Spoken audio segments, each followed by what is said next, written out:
इस सीरीज में हम कोशिश करेंगे क्वेश्चन ओनली वर्ल्ड में 100 डेज सर्वाइव करने की। इस पूरे वर्ल्ड में ना तो कोई पेड़ है, ना ही खाने के लिए खाना, और चारों तरफ सिर्फ पानी ही पानी है। और इस वर्ल्ड में सर्वाइव कर पाना बहुत ही ज्यादा मुश्किल था, क्योंकि सिर्फ एक गलती और सारी मेहनत। और ये इस सीरीज का फर्स्ट एपिसोड है, तो हो सके तो वीडियो को पूरा देखना एंड या एंजॉय द वीडियो।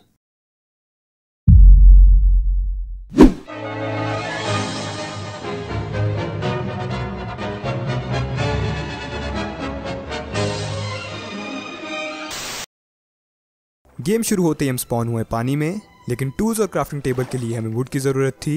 तो काफ़ी देर तक हमने किसी संकन शिप को ढूंढने की कोशिश की और 5 मिनट के बाद हमें शिप मिल भी गई।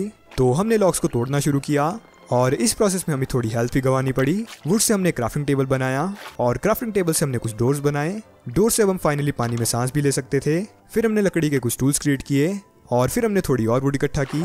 शिप के अंदर एक चेस्ट थी जिससे हमें आयरन, एमरल्ड और थोड़ा लैपिस मिला, लेकिन हमें थोड़ी खाने की ज़रूरत थी। तो हम गए अपनी पुरानी जॉब पर, जी हाँ, मछुआरे की जॉब पर, क्योंकि इस वर्ल्ड में सिर्फ मछली ही मिलती है। काफी देर तक हमने मछलियों को मारा, फिर हम दोबारा शिप के नजदीक आए। चेस्ट से मिली आयरन की हमने एक पिकेक्स बनाई और फिर काफी देर तक कोबलस्टोन माइन किया। रात होती ही काफी सारे ज़ॉम्बी हम पर अटैक करने लगे, तो जल्दी से हमने कोबलस्टोन का एक प्लेटफॉर्म बनाया और चारों तरफ से खुद को कवर कर दिया ताकि त्रिशूल वाला ज़ॉम्बी हमें मार ना सके।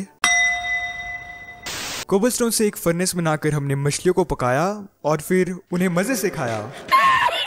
सुबह होती हमने जल्दी से वुड इकट्ठा की और स्टोन से थोड़े टूल्स बनाए। फिर हम गए थोड़े रिसोर्सेज की तलाश पर। पानी के अंदर हमने एक रवीन देखी और नीचे जाकर हमें एक केव दिखी और केव के अंदर थी एक माइन शाफ्ट।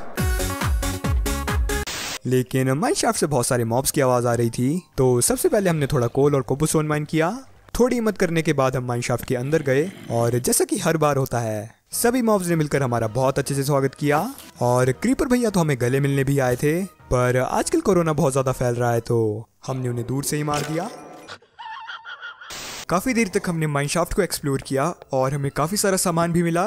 फिर हमने कोबलस्टोन से एक टावर बनाया ताकि हम माइनशाफ्ट में आसानी से जा सके। हमें एक चेस्ट मिली जिसमें थोड़ा गोल्ड, एक नेम टैग और बीटरूट के सीड थे, जो कि इस पूरी गेम में सबसे बेकार और घटिया चीज है।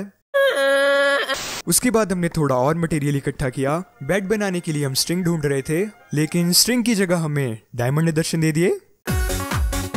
तो काफी मजदूरी करने के बाद हम डायमंड्स के पास पहुंचे। हमें टोटल 4 डायमंड्स मिले, लेकिन नजदीक ही थोड़ा ऑब्सीडियन भी था, तो जल्दी से हमने एक डायमंड पिकैक्स बनाई और नेदर पोर्टल बनाने के लिए ऑब्सीडियन माइन किया। घर आकर हमने प्लेटफॉर्म को थोड़ा और बड़ा किया और फिर डर्ट से एक खेत बनाया, जिसमें ना चाहते हुए भी हमें वही घटिया बीटरूट लगानी पड़ी।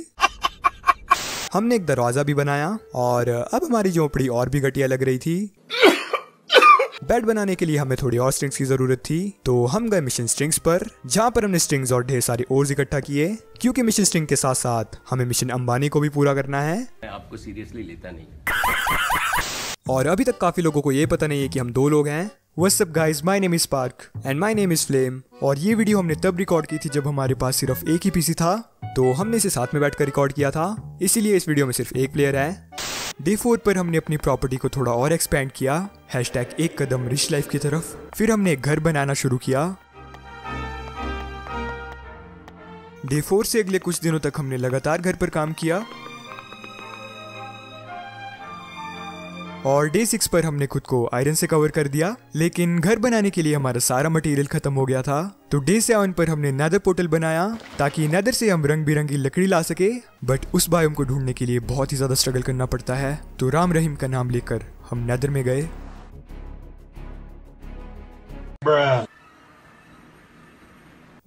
आई थिंक हमें स्ट्रगल नहीं करना पड़ेगा।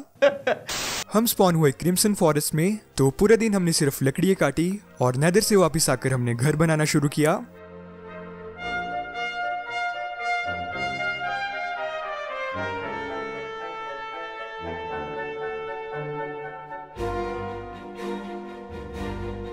डे 8 पर हमारा खाना खत्म हो गया, तो हम गए मछली पकड़ने, क्योंकि घटिया बीटरूट किसी भी काम का नहीं है। डे 9 पर हमने नेदर से पूरा दिन वुड इकट्ठा की और डे 10 पर हमने दोबारा घर का काम शुरू किया। अगले काफी दिनों तक हमने घर पर लगातार काम किया।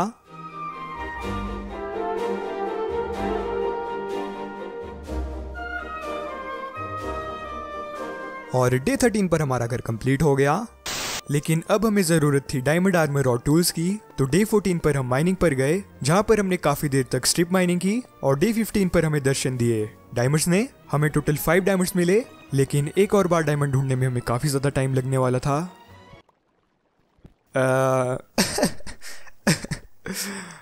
माइनक्राफ्ट गॉड भी शायद यही चाहते कि हम अंबानी बने।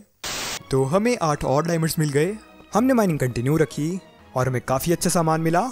डे 16 पर हम घर वापस आ गए एंड गेस व्हाट, हमने डे 16 पर क्या काम किया, हमने अपने खेत को थोड़ा बड़ा किया और फिर उसमें जबरदस्ती बीटरूट लगाई, क्योंकि इसके अलावा हमें कोई और सब्जी मिली ही नहीं।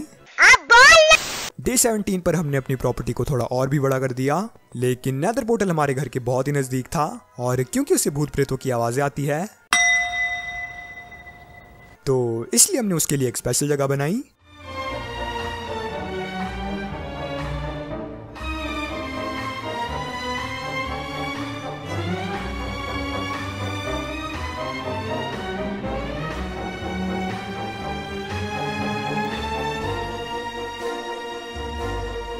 डे 3 पर हमने डायमंड से एक चेस्ट प्लेट, स्वॉर्ड और लेगिंग्स बनाई। फिर हम गए नेदर में एक फोर्ट्रेस की तलाश पर। हमें एक बेस्टियन मिली, लेकिन गैस ने मिलकर हम पर अटैक कर दिया, तो हम वहां से डरकर भाग गए। डे 19 पर हमें एक वार्प फॉरेस्ट मिला और हमने वहां से कुछ लकड़ी इकट्ठा की। थोड़ी ही दूर हमें दोबारा एक बेस्टियन मिली, लेकिन जब हम उसके नजदीक गए तो सभी पिगलिन भैया ने हम पर मिलकर हमला कर दिया और एक और बार हमें वहां से भागना पड़ा। घर वापस आकर हमने थोड़ी मछलियां पकड़ी, क्योंकि बीटरूट तो काट के फेंक दो। डायमंड आर्मर पूरा करने के लिए हमें थोड़े और डायमंड्स चाहिए थे, तो डे 21 को हम दोबारा माइन में गए, जहाँ पर हमने सदियों तक स्ट्रिप माइनिंग की। एक चेस्ट से हमें फायर एस्पेक्ट 2 की बुक भी मिली और उसके थोड़ी देर बाद हमें एक स्पाइडर स्पॉनर भी मिला। हमने ट्राई किया कि हम स्पॉनर से एक एक्सपी फार्म बना सके, लेकिन स्पाइडर भैया बहुत ही ज्यादा खतरनाक निकले। हमारा खाना भी खत्म होने वाला था, तो हम घर वापस आ गए। घर आकर हमने फार्म को थोड़ा और बड़ा किया और फिर वहां पर बीटरूट लगाई। बीटरूट वैसे उतना भी बुरा नहीं है, खाने के काम तो आ ही जाएगा। काश कोई और सब्जी मिली होती। तो डे 24 से 25 तक हमने लगातार स्ट्रिप माइनिंग की और हमें मिले सिर्फ 3 डायमंड्स। बट इतनी ज्यादा माइनिंग करने के बाद हमारे पास ढेर सारा कॉबलस्टोन इकट्ठा हो गया था, जिससे हमने एक मॉब फार्म बनाने का सोचा। बट मॉब फार्म बनाने से पहले हमें घटिया बीटरूट की फार्मिंग करनी पड़ी। मजा आया। तो होपफुली तुमने इस वीडियो को एंजॉय किया होगा and let's aim for 20,000 likes. और अब हमने एक इंस्टाग्राम अकाउंट भी बना दिया है, तो चाहे तो तुम वहां पर हमें फॉलो भी कर सकते हो। और हम मिलेंगे अगली वीडियो में, तब तक के लिए बाय बाय, पीस।